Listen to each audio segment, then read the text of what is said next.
اور اللہ نے ہمیں حکم دیا سید الانبیاء سے جب تک محبت نہیں ہوگی تو میں اپنی محبت کو بھی تسلیم نہیں کروں گا۔ اے اللہ تو ہمیں بتا ہم نبی صلی اللہ علیہ وسلم سے تیرے حبیب سے محبت کے لیے ہم کیا کریں؟ اللہ نے ہمیں بتایا درود شریف کی کثرت کیا کرو، تو ہم درود شریف کی کثرت کے قائل ہیں۔ ہم نبی سے پوچھتے ہیں کہ آپ اللہ کے سفیر ہیں، یا رسول اللہ ہم آپ پہ درود کیسے پڑھیں؟ ہمارے نبی نے وہ بھی ہمیں بتا دیا، فرمایا جب دور ہو تو اللہم صلی علی محمد یہ والے درود پڑھا کرو، فرشتے مجھ تک پہنچا دیں گے، اور جب میری قبر پہ آ کے پڑھا کرو تو الصلاۃ والسلام علیک یا رسول اللہ، میں ڈائریکٹ تمہارے درود کو سن لیتا ہوں۔ تو ہمارے پاس اس بارے میں بھی ہدایات کیا ہیں؟ واضح ہدایات ہیں۔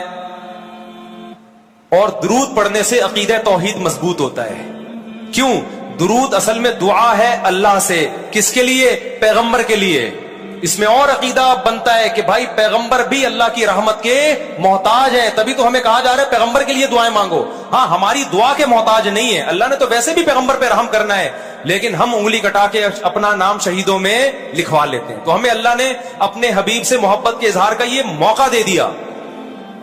ہم جب پیغمبر سے پوچھتے ہیں یا رسول اللہ، ہر عبادت کے لیے کوئی خاص وقت ہوتا ہے جس میں اس عبادت کی فضیلت بڑھ جاتی ہے۔ روزہ عام دنوں میں رکھو 3 روزوں کا ثواب، 10 روزوں کا ثواب، رمضان میں رکھو گے تو ثواب بڑھ جائے گا۔ تو یا رسول اللہ ہم آپ پہ جب درود پڑھے تو کوئی ایسا دن ہے، کوئی ایسا ٹائم ہے جس میں درود پڑھنے سے ہمیں ثواب زیادہ ملے گا؟ آپ صلی اللہ علیہ وسلم نے فرمایا ہاں، جمعے کے دن درود پڑھنے کا ثواب، حدیث کا مفہوم ہے، عام دنوں سے زیادہ ہے۔ اس لیے ہمارے جتنے بھی اکابر ہیں وہ جمعے کے دن درود شریف کی کثرت کیا کرتے تھے۔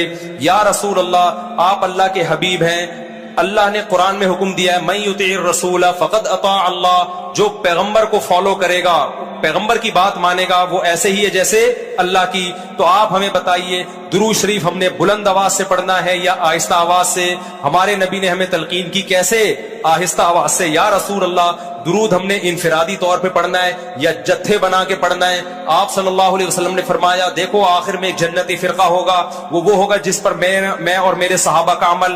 صحابہ نے جتھے بنا کے درود کی محفلیں نہیں لگائی ہیں، جس صحابی کو جہاں موقع ملا انہوں نے کثرت سے پیغمبر پر درود پڑھا۔ ہم نے اپنے اکابر کو دیکھا ہے، اپنے علماء کو دیکھا ہے، آج بھی بزرگان دین کو دیکھا ہے، کوئی مسجد کے اس کونے میں بیٹھ کے تسبیح ہاتھ میں لے کے درود شریف پڑھ رہا ہوگا، کوئی مسجد کے اس کونے میں بیٹھ کے میرے شیخ اور اپنے علماء مشائخ کو میں نے دیکھا ہے جب مسجد نبی میں جاتے ہیں 2 گھنٹے، 1 گھنٹے، 2.5 3 گھنٹے، عصر سے مغرب تک کا پورا ٹائم پیغمبر صلی اللہ علیہ وسلم کے روضہ رسول کے نبی کے روضے کے قریب سارا ٹائم درود شریف میں گزار دیتے ہیں۔ یہ وہ طریقہ ہے جو پیغمبر سے محبت کا اظہار کا اللہ نے آپ کو بتایا ہے۔ اے اللہ ہم اور کس طرح سے آپ سے محبت کا اظہار کر سکتے ہیں؟ اللہ نے فرمایا کہ جو پیغمبر سے محبت کرنا چاہتا ہے اسے پیغمبر کے اخلاق اور عادات اپنی زندگی میں لانے پڑیں گے۔ ہمارے پیغمبر صلی اللہ علیہ وسلم جب رات کو تہجد کے لیے اٹھتے تھے تو اس کا خیال کیا کرتے تھے کسی کی آنکھ نہ کھلے۔ جب رات کے وقت آپ گھر میں تشریف لاتے اتنا آہستہ آواز سے سلام کرتے کہ جو جاگ رہا ہے وہ جواب دے دے، جو سو رہا ہے اس کی آنکھ نہ کھلے۔ لیکن ہم پیغمبر سے محبت کا اظہار کیسے کرتے ہیں؟ موبائلوں کے سگنل کیا ہو گئے؟ بند۔ یہ محبت کا اظہار کا کیا ہے؟ اتنے بڑے بڑے جلوس، ناچ گانے اور جو میوزک، موسیقی اور تھرکنا اور پھڑکنا اور روڈ بلاک کر دینا، سیکیورٹی کے مسائل کا کھڑا ہو جانا گورنمنٹ کے لیے، اور کس قدر لوگوں کو تکلیف اور اذیت پہنچنا۔ تو یہ پیغمبر صلی اللہ علیہ وسلم کی سیرت بولو نہیں ہے۔ یا رسول اللہ ہم آپ سے محبت کے اظہار کے لیے کون سا حلوہ پکا سکتے ہیں؟ ہم نبی سے محبت، جب تک پیغمبر سے محبت نہ ہو ایمان قابل قبول نہیں ہے۔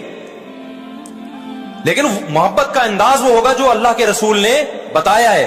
یا رسول اللہ ہم آپ کی یاد میں کون سا حلوہ پکائیں، کتنی بریانی کی دیگیں آپ کی یاد میں؟ نبی نے فرمایا جو مجھے یاد رکھنا چاہتا ہے وہ روزے رکھے، کیونکہ نبی صلی اللہ علیہ وسلم نے فرمایا، بخاری مسلم کی حدیث، بدترین برتن جو بھر جائے وہ انسان کا پیٹ ہے۔ یا رسول اللہ ہم کتنا کھائیں آپ کی یاد میں؟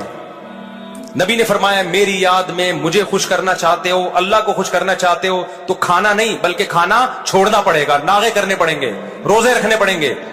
آپ نے فرمایا بہترین روزہ داؤد علیہ السلام کا روزہ ہے, ایک دن روزہ ایک دن ناغا, ایک دن روزہ ایک دن ناغا.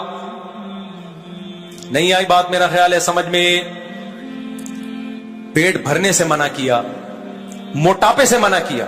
نبی صلی اللہ علیہ وسلم نے فرمایا, بخاری کی حدیث, سب سے بہترین امت میری, پھر اس کے بعد خیر القرون قرنی ثم الذین یلونہم ثم الذین یلونہم. پھر آپ نے فرمایا اس امت میں برائی آئے گی. وہ برائی کیا ہوگی؟